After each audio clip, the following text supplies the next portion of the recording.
Hey guys, how's it going? It's Andy from MagooInvesting. Today I'm going to be doing a video explaining why I do not buy biotech or pharmaceutical companies. And so in my 1.5 year investing career so far, I've been in a lot of sectors so far. That can be electronics, technology, social media, financial, pretty much everything, even crypto. But one of the things that I do not touch, the two things pretty much I don't touch, are penny stocks and biotech and pharmaceutical companies. And so in this video, I'm going to give 2 reasons why I stay away from them at all costs. And then I'm going to give some recommendations for people if they're looking to diversify their portfolio and start making their way into more sectors and want to take a try with biotech or pharmaceuticals. And so far, it's only been like a minute into this video, and I'm already getting tired of saying biotech and pharmaceuticals, so I'm just going to call them biotech for the rest of the video. If you want to look up the differences is one of them uses living organisms, and the other one uses chemicals for their basis for the medicine. But from now on, biotech. And so the first reason why I do not buy biotech is the fact that it has ridiculous volatility. And so if you've been on this channel for a little bit, you'll see that I've talked about how I don't like holding companies through earnings. And so when earnings come out, it talks about how the company's done in the last quarter, talks about their future and how much money they've made in revenue. And this increases the volatility. People are looking to speculate on where the stock's going to go next. So the price movement moves a lot. You can have large moves down like Twitter had recently, or you can have large moves up like Tesla. And so these are very volatile times, and for myself, I like to be safe around these, and I like to sell before earnings. I did get burned twice in the past week because of that, but that's just kind of a decision I've made to stay away from volatility. Biotech, on the other hand, doesn't have earnings as the only volatile times. As a company that makes medicine, for the medicine to be deemed safe and usable for the general public, it has to go through the FDA, or the Food and Drug Administration. And so it has to go through a rigorous 5-step process to get approved, and during this process, if you have a major drug going through and it fails at any one of those steps, the stock will plummet. And so there's so many places where the FDA can just step in and go, nope, this isn't safe, or maybe the research they've done in the past isn't good. And so instead of just having earnings, which is 4 times a year where the stock can increase in volatility, the FDA can come out at any time and pull the plug on these major drugs. And so as a result, the very small pharmaceutical or biotech companies, when they don't have that many drugs going through the pipeline, if you have one get shut down, that is a huge hit to the stock price, and it usually results in a 25% or more move down. In addition, you can have recalls as a major problem. If you remember last winter, Johnson & Johnson, which is a major company, it came out and it was found that they had asbestos in their baby powder. And as a result, the stock fell and it got recalled as a result. And so it's not only just the process of it getting approved, after it's out in the market, if something new comes out, they can recall.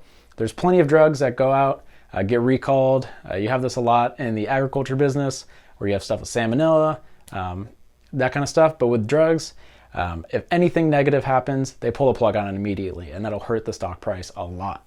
And so the second reason I don't buy biotech is the fact that my type of investing is not really great in this sector.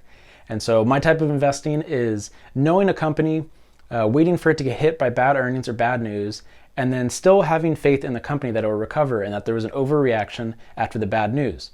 With biotech, the problem is it's really hard to find out a lot about these companies. The companies I own right now of Starbucks, Twitter, PayPal, that's all stuff that I use on a regular basis. If I look for a diamond in a rough in a biotech company, I'm probably not going to know anything about the drugs that they're producing. And so as a result, I don't really know or have the faith in that company. And so the technical analysis kind of goes out the window, because all it takes is for some news story to come out, an FDA event or approval to go through, and the stock will move a lot. And so the technical analysis is great on paper until it doesn't work anymore because the news pushes it through that. And so technical analysis is really good when you can spot long-term trends, when there's not as much volatility, and you can find the trend and then follow it. With FDA being involved, the second they open their mouth, the stock is going to jump in one direction. And so as a result, that's another reason, that's the second reason why I stay away from biotech. And so finally, I'm going to end this video off on some recommendations for what to do if I wanted to diversify my portfolio and start moving into biotech. And so I talked about in this video why I would not be looking for like a diamond in the rough type of company. I've talked about in the past how Roku is up 300% this year. That's a company that I love. I picked out in December and I paper traded it because I didn't have any money available. Not bitter about it, whatever. But if you try to do that with a biotech company, you're not as likely to be in a safe position because all it takes is for one news event to push it down. So as a result, if I was going to be looking to get into biotech, I would look to get into an index fund, an ETF, or one of the giants in the industry. And so that could mean Johnson & Johnson, that could mean Amgen, and then it could be this other one. I'll throw that up right there. I'm not even going to try to butcher its name.